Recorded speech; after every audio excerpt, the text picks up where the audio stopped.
Hey, what's up, y'all? So, I was just grinding on some Diablo Immortal Alpha, right? And a special guest decides to private message me and ask me if they can jump into my chat on my stream on Discord and talk to my viewers, right? So, of course, I was like, whoa, son? You're gonna just hop up in my Discord? Think you're gonna chill with my chat? Like, who do you think you are?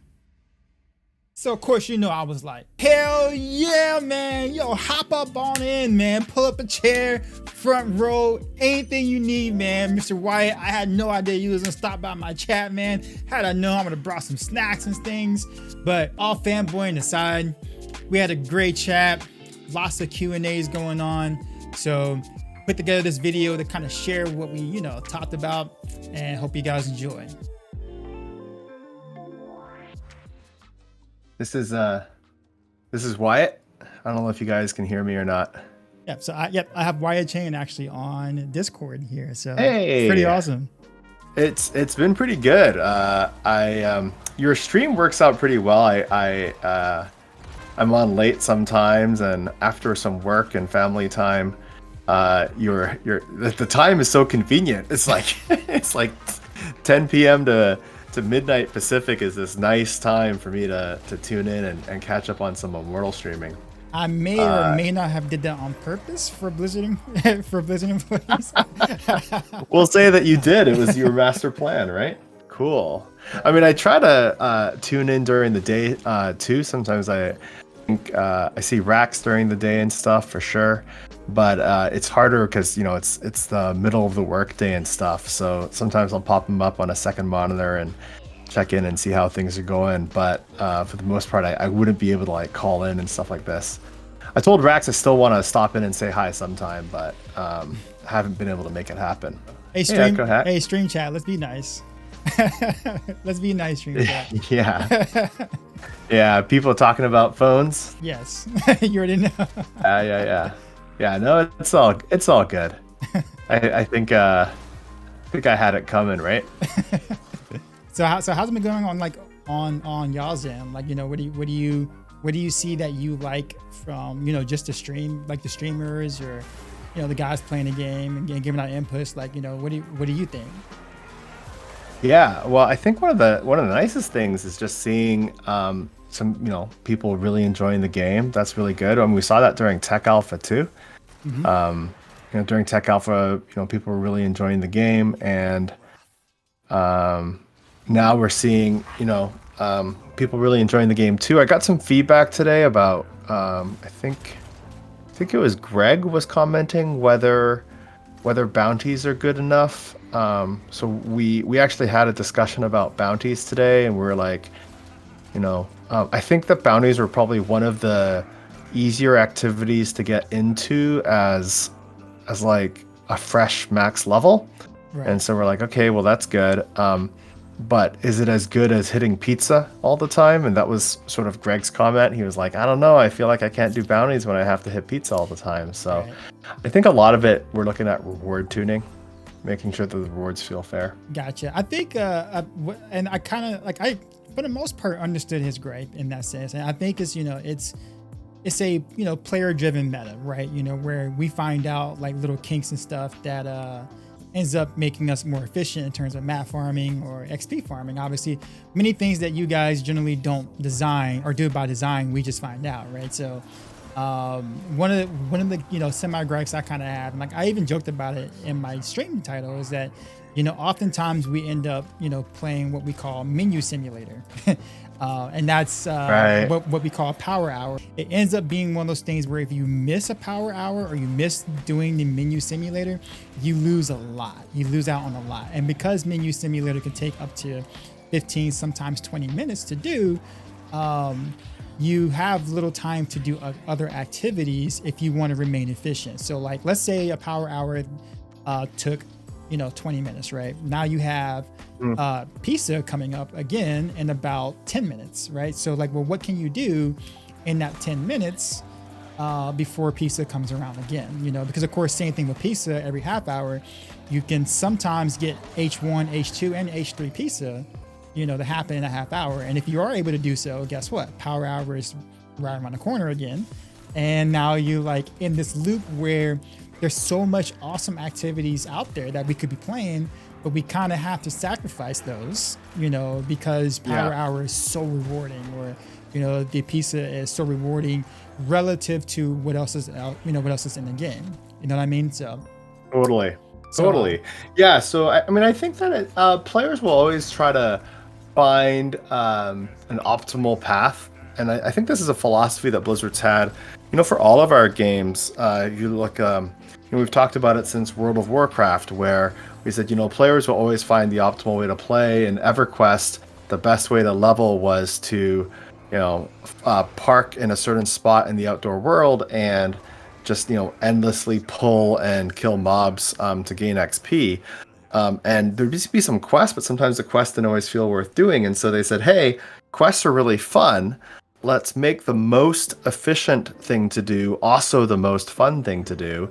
So we're going to make quests totally worth doing. And that's how kind of like original classic WoW came to be with its structure. And a similar thing happened with Diablo 3, where we're like, okay, well, what do people really like doing in Diablo 2? Well, they like doing Bale runs, Countess runs, Pindle runs. And we're like, okay, well, people are always going to find the most efficient thing to do. What if the most efficient thing to do was actually a random dungeon? And so we're like, okay, great. Well, that was greater rifts. And so I think that players should absolutely have the agency to, engage in the activities that they are enjoying the most. But I think it is on the designers to ensure that if someone cares largely about efficiency, it doesn't lead them to do a really unfun activity. And games are at their best when the most efficient route is also a very fun route. And if somebody doesn't want to be efficient, they're like, well, I don't really care about efficiency that much, and I don't find what you've blessed as the efficient route to be as fun as you think it is. I'd rather do something else. Well, that's fine too, right? That would be their prerogative to do something else. Right.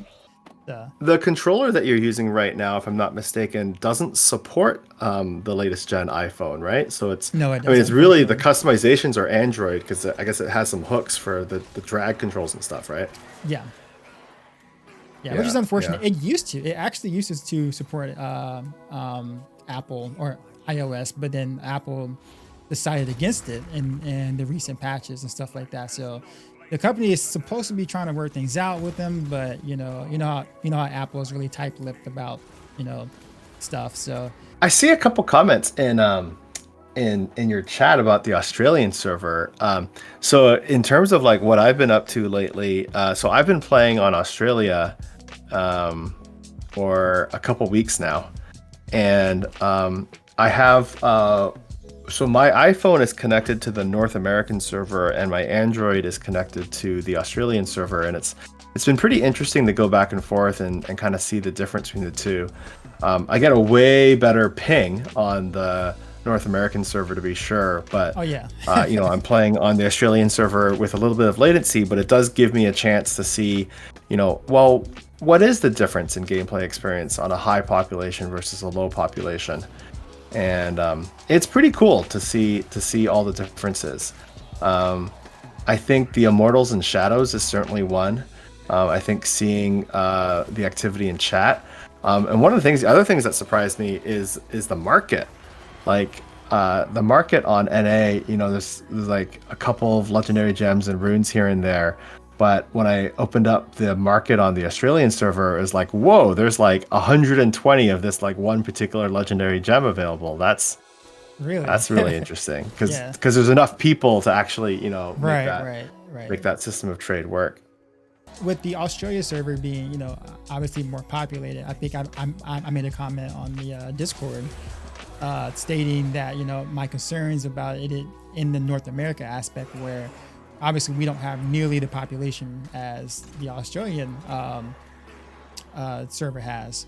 And so like I was gonna ask them, like, friends, like, hey, should we try to split up the balance of power in this sense and not have all of your top players be immortals, so we can kind of have a fun back and forth, challenge then. And I think some guys were saying that the buffs as shadows is big enough to overcome that. Again, I don't know, because of course when you look at it from the Australian side, there's way more people, therefore there's way more shadows. Whereas here it took us some finagling even just to overthrow the Immortals this time around. Like we had to really spread out the dark houses and get people to say, hey, we need 6 dark houses to win. Can you please join XYZ's dark houses? So even with our server, it was hard enough to even get 6 dark houses to overthrow the Immortals. So if everybody becomes an Immortal, will we have enough shadows to even pose a challenge, or even any veteran shadows who know what what they're doing in that sense, to be like, hey, let's coordinate a vault raid and stuff like that. That's like, those are kind of like my concerns. Just like, it's not anyone's fault. It's just the fact that we have a smaller server, but it's like, I will hope that some of the higher level players say, hey, let's try to make this a little more fun. Yeah.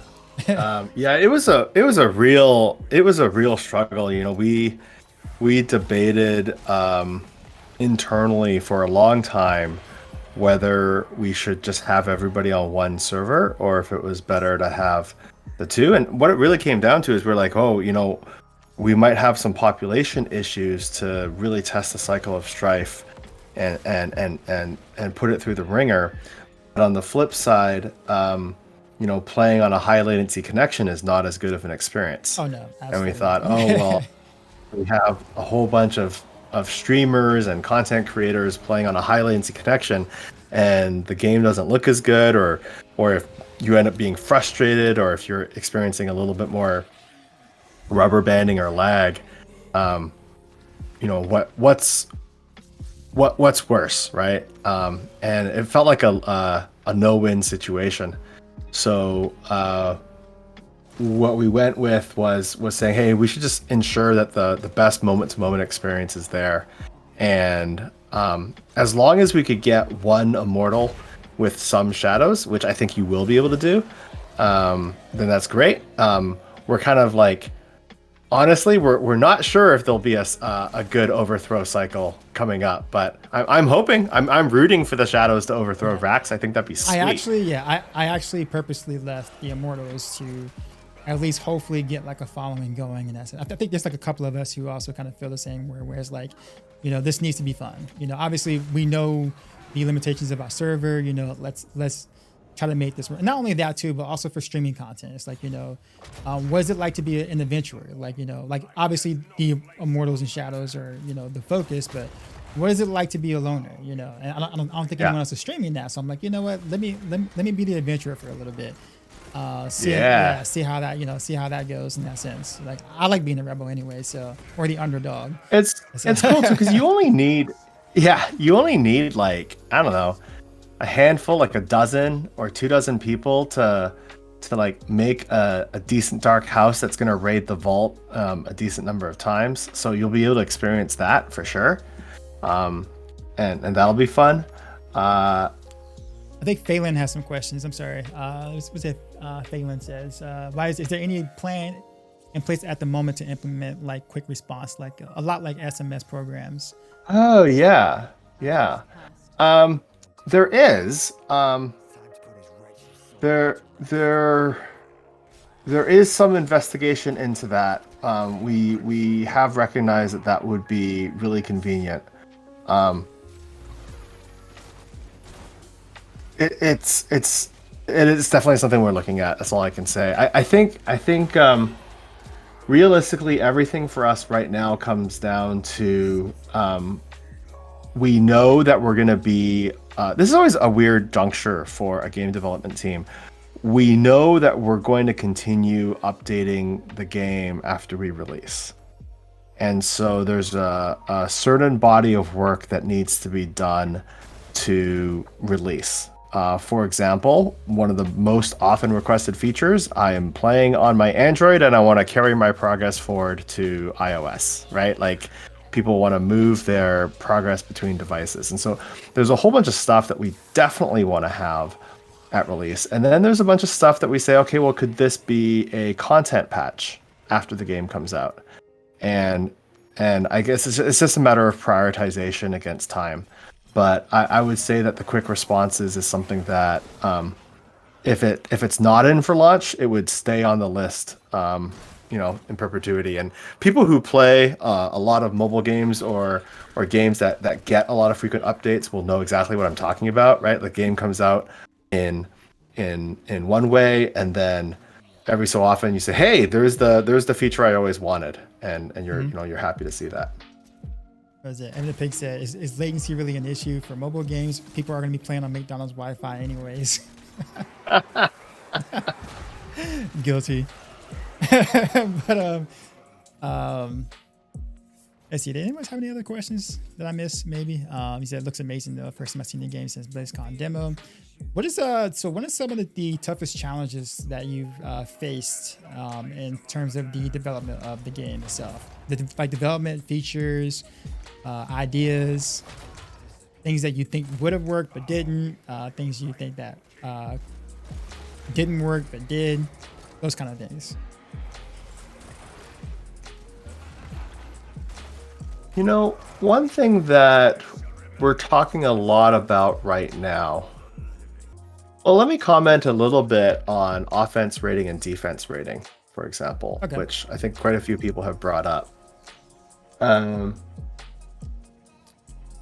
One of the reasons we have offense rating and defense rating is because in any RPG where there's continuous progression, you need about a 15% health or survivability bonus to like feel good about it, right? Like if you look at, World of Warcraft, with every raid tier of gear, you're looking at about a 15% increase in power over the previous tier, and that means that you're killing monsters 15% faster, and you're taking 15% less damage, so on and so forth, and that's what like feels good to like feel like a meaningful upgrade.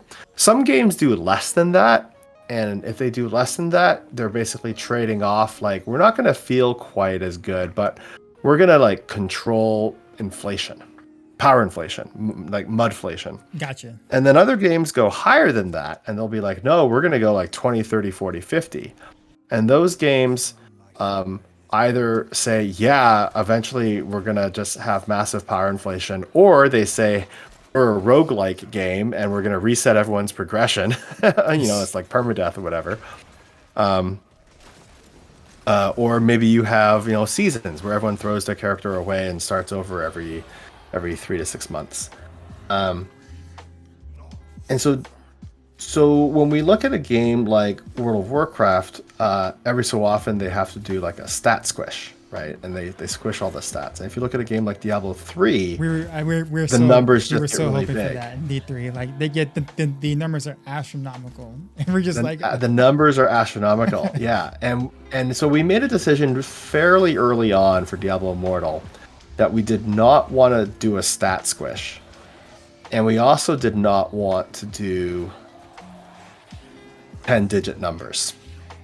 And so the idea behind offense rating and defense rating is, we're going to reduce your damage if your offense rating and defense rating isn't high enough, but offense rating and defense rating will grow linearly, damage and life will grow linearly, the net effect on each tier of upgrade will be ideally the same. There's some tuning issues that we might still need to look at, but hopefully this means we don't have to do a stat squish and we don't get giant numbers. The negative of that is that sometimes you go to fight a rift that's higher and now you're seeing smaller numbers, right? and that feels bad. So we've sort of like traded off one problem for another. I do see some people say like, hey, I have a bunch of gear, and because I don't have the OR and DR, I can't clear the next tier at all. And partly I think there's maybe more tuning that we could do, but partly I think I would argue that Diablo 3 sometimes feels the same way. Like I can clear, Greater Rift 110 But then I go and it takes me 6 minutes, and then I go to clear Greater Rift 111, and it's like, oh my goodness, that was like 12 minutes. Like you definitely start to feel like it only took a couple rifts before you're just outclassed, but it's because your numbers just aren't large enough. Yeah. Well, also in Diablo 3, that's the game has been out long enough for us to understand how to search for the proper rifts. Obviously, a really bad rift can, a 115 you might not be able to complete because it's a really bad rift, but you might be able to finagle a 123 and like a godlike rift. So like we've grown accustomed to being able to fish for the right conditions, based on our build, to kind of get around that aspect. And of course, skill level or skill, being applied is also there too. I think with challenge rifts being more balanced, which is a good thing. Like, I mean, I always loathe the idea of fishing. I've always hated fishing in general. So with challenge rifts being, a lot less fishy than what we're used to in D3, with things being kind of sort of streamlined, it means that we can't roll the dice to hopefully get a better map condition to pass. So we're starting to see those issues a lot earlier, if that makes sense. For players who are coming from let's say Diablo 3 and Greater Rifts, in that sense. So it just feels like there's less we can do as players to figure out how to overcome those challenges. Whereas in D3, we would be like, okay, well, we can kind of force pylons at these particular locations and hope and pray it's the right pylon, and things like those. Like, whereas here is, it's again, it's more of a straightforward experience, which I think for a lot of players, we for sure like the idea of that. But it also means that when we reach that offensive rating, defensive rating threshold, it just feels a lot, there's a lot less we feel that we can do about it per se. Right. So I don't know if, so I think I've mentioned this last time on one of my streams, where it's like, I like the idea of it, but, I don't know if could it be adjusted to where it's not as tight per se, like like maybe be like a little bit more lenient in terms of how that or when that threshold happens, or if you're only if you're close, either way that it's not as harsh, I guess maybe could maybe alleviate from that. But I think the system itself is pretty cool. So like I get where what the team was trying to go for in there, and don't mind that at all. But I think you're totally right about the damage numbers. Like for someone who looks at damage numbers as progress, which in any action RPG you generally do, seeing your numbers, squish because of the enemy's defensive rating, does feel kind of bad. So like, yeah, it's a trade-off, right? In that aspect. Totally. I think that there is room to look at the formula, and the way that it scales and how much it ends up being capped. And I think it's a very astute observation, and you're totally spot on that, like, if you imagine Diablo 3 rifts with no pylons and perfectly balanced distributions, such that fishing was completely removed. It was just like very, very even keel distribution, very even keel monster distributions, no pylons at all. I think you would find that for any particular gear level, you're like, okay, great, I can do a 110. And because there's so little variance, it is extremely hard for me to do a 111. It is very, unlikely for me to fail a 109. And so I think that does become a trade-off between the I guess, for lack of a better word, replayability of fishing. I mean, it's not really the kind of replayability that's ideal, but you are feeling like sometimes you can get higher or lower, and you are also reacting, right? Like, I think that's actually where a lot of the skill comes in, is because it's random. That randomness also lends itself to you making split-second decisions to try and like make best use of the terrain or the pylons and whatnot. And I think that's where some of the skill, but how some players differentiate themselves. but I think some of it just comes down to, for Immortal, challenge rifts is just not as much the focus. I think just in terms of positioning the feature in the overall game. Yeah, we realize that as players now that like it's more of a side thing and not the main thing, which is cool. Like we're I think we realized that rather quickly. In that. I'm gonna take some questions in the chat. I think who was Quasi actually had a question. Did I say that right, Quasi? What's your expectation on progress? 888. Yeah, what's your expectation on progress of players so far? Recall you guys were surprised how fast we progress in Tech Alpha. Is it the same for Close Alpha?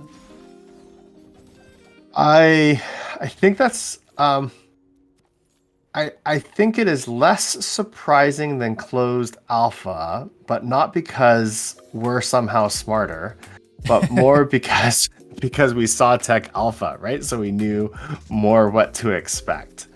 And so that's not to say people aren't doing amazing things, but more just that we knew we had a better sense of what people would be able to do.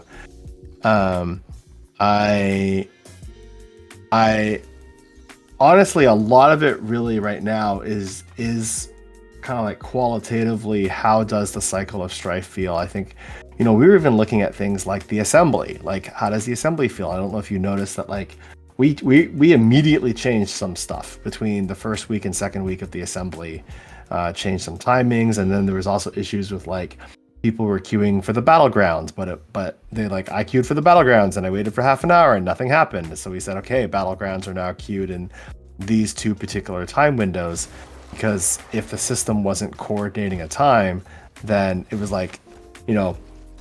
35 people queuing at random times all through the day, and always like strangers in the night passing by each other.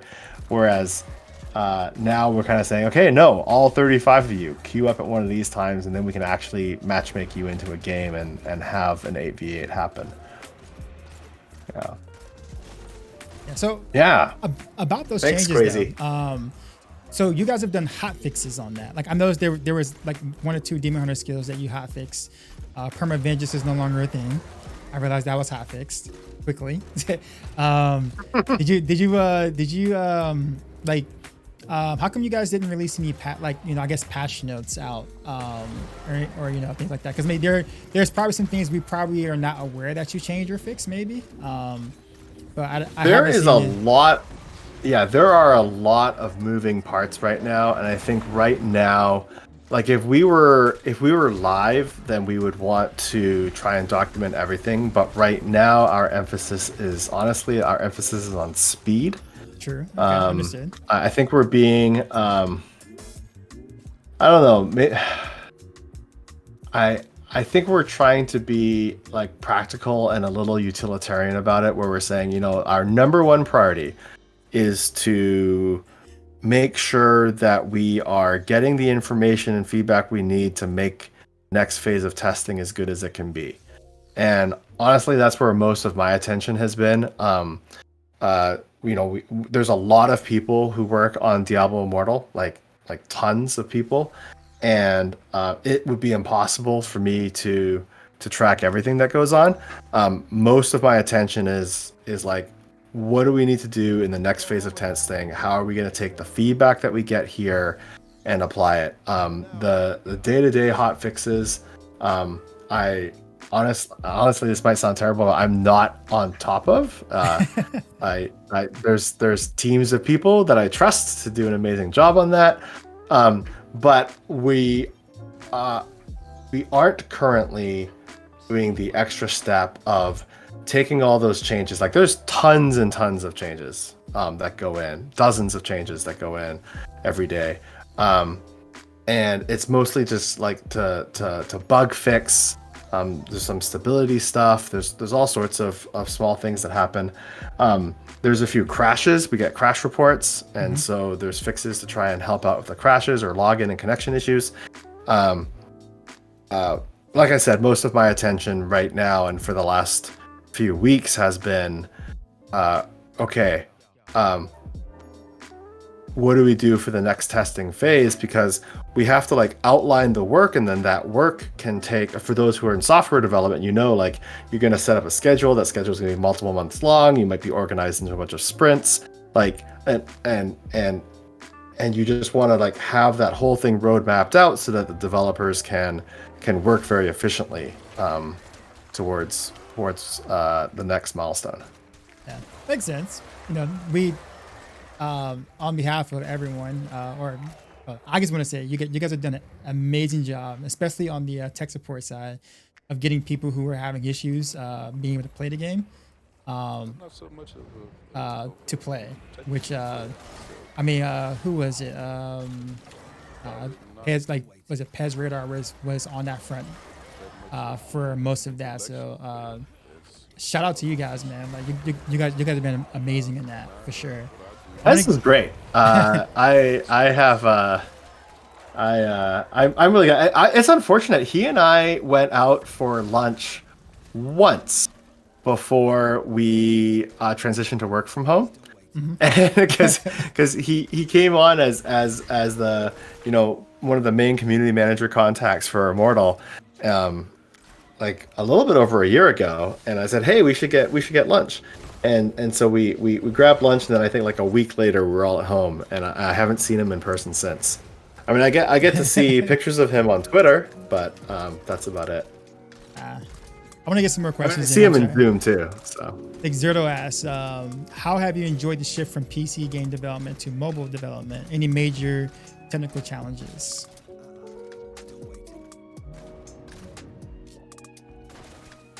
Mobile it's definitely different. I would say the area that's the hardest is how hard it is to make a really, really good UI and UX.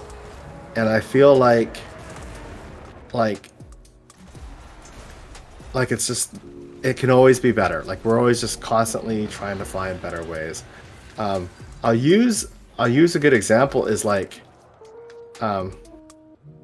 chat, right? Like I want to pull up chat. It's like, on the one hand, I hate it when chat covers my whole screen when I'm trying to play a game. On the other hand, I don't want to miss chat when people are talking. And I don't want the font size to be so small so that I can't read it. It seems like there's just never a right answer. And so I think we're just constantly iterating on every aspect of the UI, because you have so much less screen real estate to work with. And even though the resolution of the devices are fantastic and very high, you can't fit as much because the physical size of the screen is smaller. So I think that's probably one of the biggest challenges in terms of that I've had to adjust to. Things that I think are great. I mean, in general, I like how accessible it is. I mean, I think all of the trouble is because ultimately people will be able to play anywhere, anytime, right? Like being able to play, when was the last time I played away from home? I was waiting at the dentist office, I think. I mean, that's fantastic. Oh no, I played the other day while I was waiting for my boba. That's what it was. I went to a boba tea place, and I was just like, yeah, just sitting there, and they're like, hey, it's 5 minutes, and you just play. Do you play when you're away from your streaming station? So I do, and usually in unorthodox places or places I probably shouldn't actually. What happened? Red light while driving. Well, not while driving per se, but there was a time where on Tuesday I was on my way to a after school band rehearsal. We were just getting back into that again, and there was a traffic jam. Basically, there was a car wreck, and we were at a standstill. Like we were just literally sitting still for a while. So I just put on my phone and I started doing some bounties while I was literally just stuck in traffic, not moving anywhere or whatever. Of course, when we started moving, nice. I got off of it, but like literally I was sitting for 20 minutes, and I was like, you know what?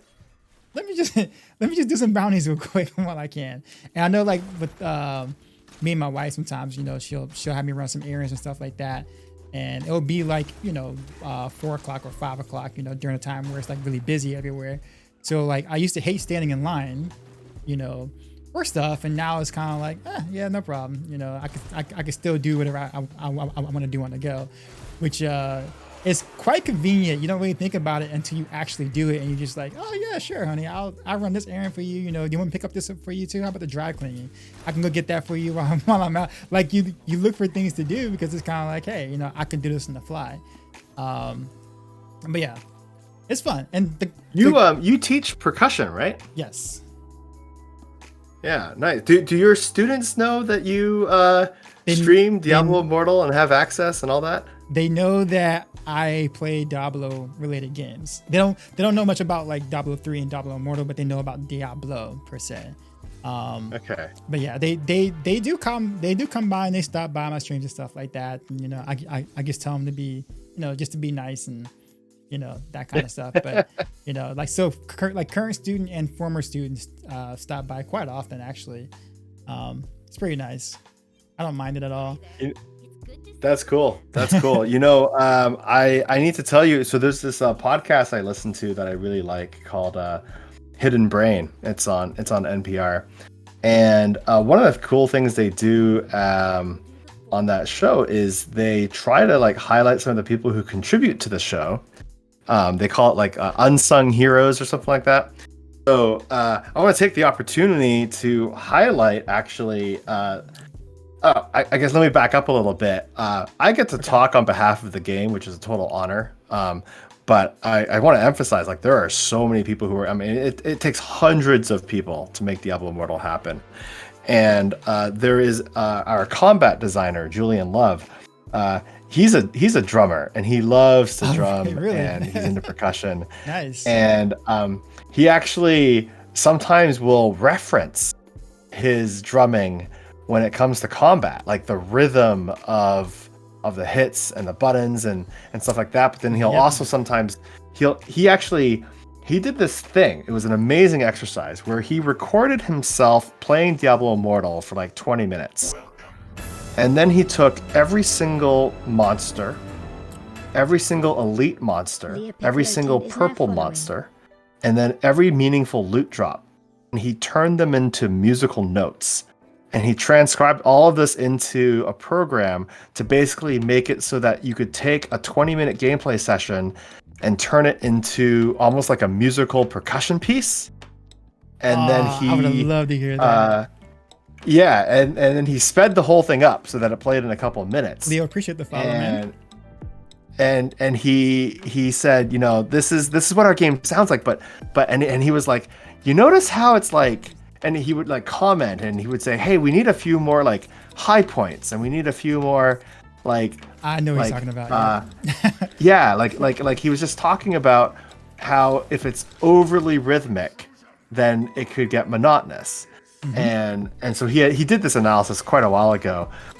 But I mean, stuff like that, I feel like makes the game better. Dude. But I thought you as a percussion teacher would appreciate that. Oh, story. Absolutely. Because usually simplicity is usually overlooked a lot of times. Because I mean, of course, when you get better at doing your craft, especially with percussion, everyone just want to ram a bunch of notes. Usually, you know, the more notes or the more advanced, you know, things, the better. But in reality, like, you know, most of what you enjoy as a musician is really like how clever you use space. You know, ends up being the case because, of course, your ears need to, you know, take a break. You know, if you just do everything at one volume, at one tempo the entire time, you get used to that, and it starts to not really bore you, but you lose interest. Like you start to like, not really doze off, but you start to like zone off, I guess you could say. Which is why actually certain music for certain types of like environments are done on purpose, because they don't want you to focus on it. They want you to zone, like they want it to be, you know, that's why background music is, you know, designed the way it is, or like lo-fi is designed the way it lo-fi. is. Yeah, it's designed on purpose the way it is to make sure that, you know, it's not in the foreground, you don't pay attention to it, but you feel the vibe, but you don't know you're listening to it. And so, like, there are certain things that you can do, you know, to emulate that environment. So the fact that he went to that extreme and did that is awesome. Tell him I said that is absolutely awesome. As a percussionist to a percussionist. I will pass that on. Faye Lin, I don't know if I'm pronouncing the name correctly, called out that Julian Love has an item named after him in Diablo 3. Yeah, Julian's awesome. He and I have been working together since Blizzard North, actually. He was up there, and then we both came down to Irvine, and we worked together on Diablo 3, and I'm super stoked that he and I get to continue working together on Diablo Immortal. We've been working together for over a decade now. It's funny when I play Diablo 3 or when I see people talk about Diablo 3 and stuff, there are so many items that are named after people on the dev team. Like I don't know if people will realize it. Like again, like I get to speak, but like a lot of the people in the dev team, their names aren't as well known, and but the Diablo 3 items are just like littered with references to people who worked on the team, or even past people like Nevelistis. She's still in this too. Like she's in this as well. And I was like, oh wow, she actually made it in here too as well. But it's cool. It's cool. Riker, I've seen Riker a couple of times. Not here, I think, but in the Diablo 3 enemies and stuff. Yeah. There was a patch actually. There was a patch where we just grabbed a whole bunch of content creator names, and we're like, let's stick them in the game. We're gonna put some monsters in here, and people are gonna be able to kill famous streamers. Make it happen. Oh, there's actually a really good question. I'm sorry. Zerto had one. He says, is the UI reversible for left-handed people? I've never seen that asked before, so that's actually kind of curious. It is not reversible for left-handed people, and we have that on a wish list that we have. I will say that accessibility is very important to the team. And we actually did investigate it, and it became pretty tough. I'm not trying to make excuses. I mean, I am making excuses, but that's not my intent. I'm not trying to say oh yeah, it's not. I guess what I'm trying to say is it's important to the team, and we weren't able to make. We aren't currently actively working on it. We have a bunch of other stuff that shows up on the right. Like there's the new items, and then there's the quest tracker. And so we were having trouble breaking down what gets flipped and what doesn't. Is it everything? Does the mini map go to the other side? Does the player portrait go to the other side? Is it just the controls and buttons? But then when it's just the controls and buttons, there was just a lot of elements like the cancel button and so forth. And I'm going to get myself in trouble here because where this is all going, I realize I just walked myself into a trap. Is we actually wound up discussing we want to support accessibility. Should we just be focusing on controller support instead? And I say I walk myself into a trap because I know controller support is off requested. People really want controller support. I would say the dev team wants controller support as well. We've talked about this previously. You guys heard it here first, y'all. You guys heard it here first. the dev team wants controller support. There you go.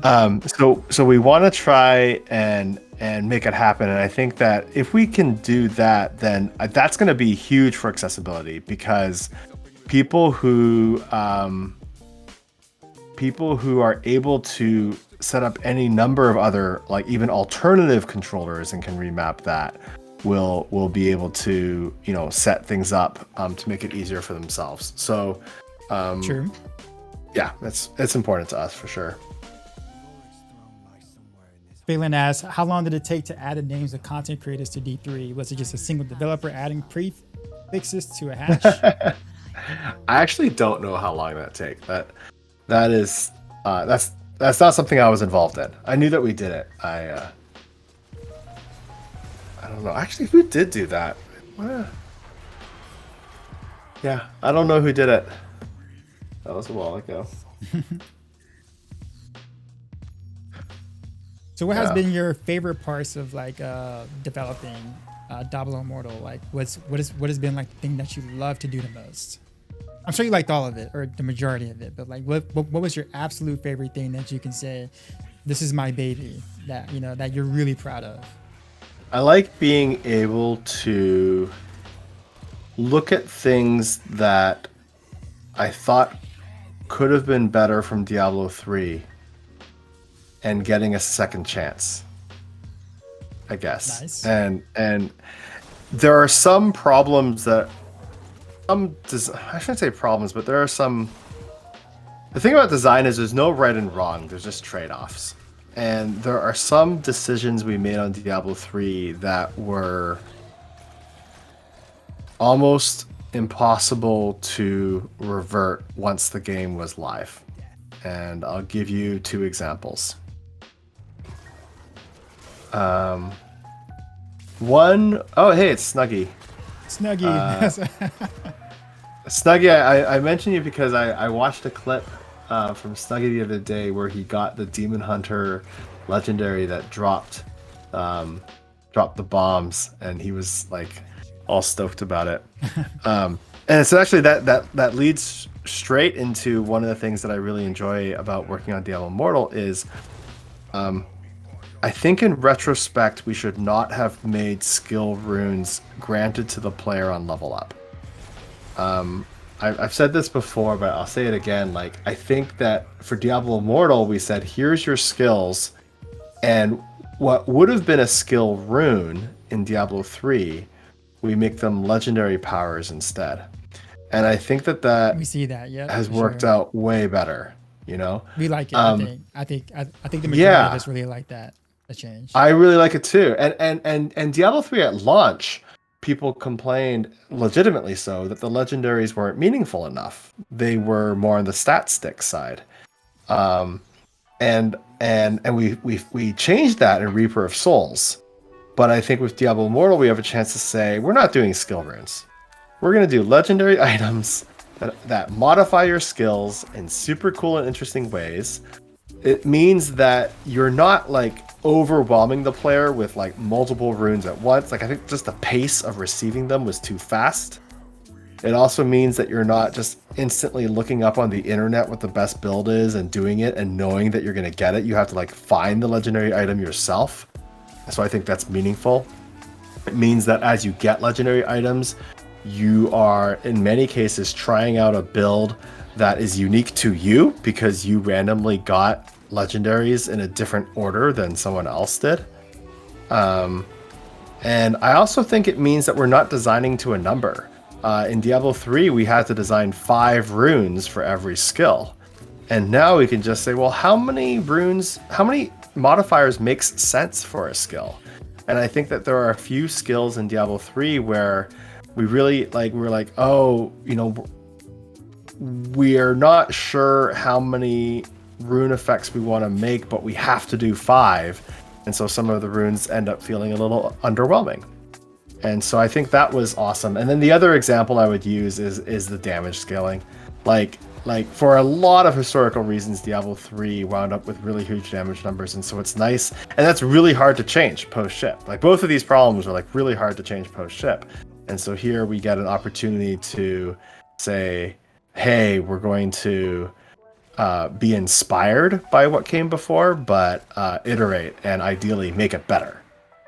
Yeah, and we can definitely see the influence D3 has had, especially with a lot of the sound effects. Like some of those are quite similar to where they were in D3, but they worked really well, right? And so like it still works well here.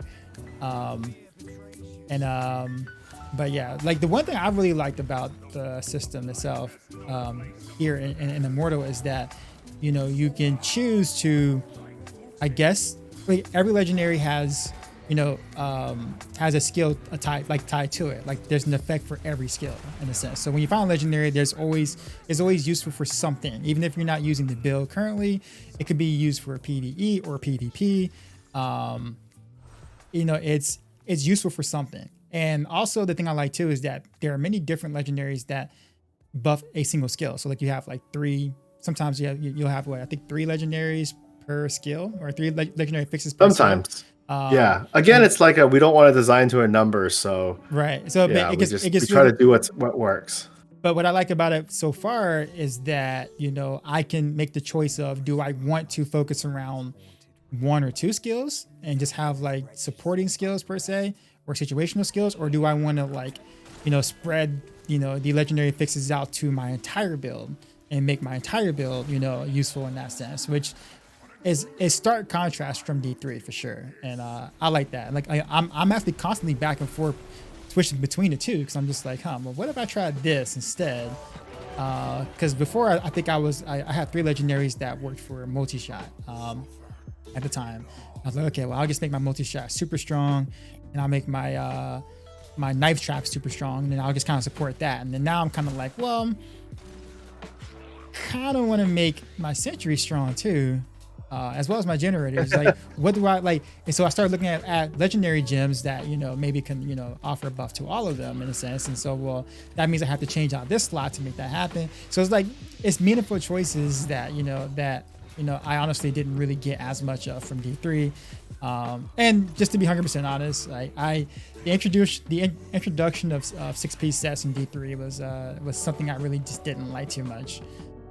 Especially coming from vanilla D3, where the player base created their own builds. Like we Dude, there you have another example of being able to evolve past, and try to do things a little differently. The 6-piece sets. I think, don't get me wrong, there's some really good parts of the 6-piece sets, and we actually talked about it repeatedly. And I think if we wanted to do sets in Immortal, there's probably some ways to do it that sidestep some of the issues that we ran into in Diablo 3. But I'm pretty happy to not have set items right now. Yeah, me.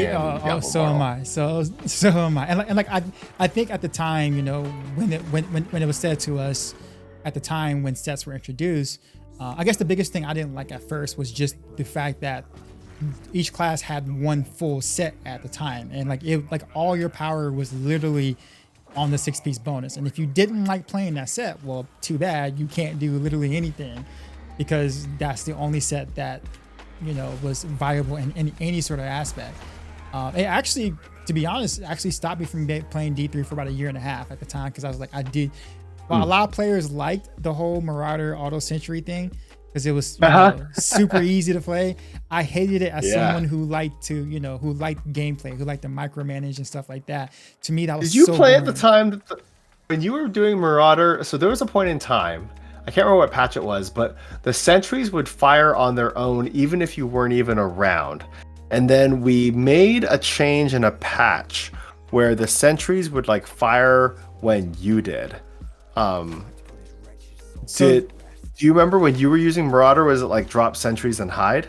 Yeah, that's exactly what it was at the time. And the funny part about it is that that was the only time where keeps and Corvus maps were viable, in terms of GR pushing, because of course you can hide behind things in those corridors, because usually you don't want those maps in high GR pushing, but for that build, it worked really well. So yeah, I was around that time. I was just like, you know what? I can't do this. I can't. I didn't mind that this existed.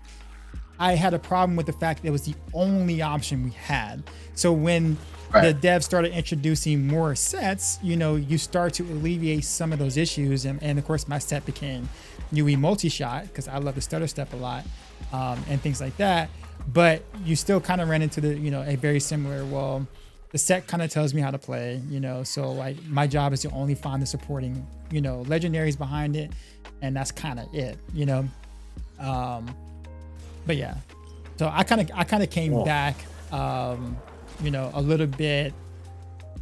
I think actually when the Demon Hunters had 4 sets at that point, when the 4th set was introduced, I was like, okay. The Shadow set. Yeah.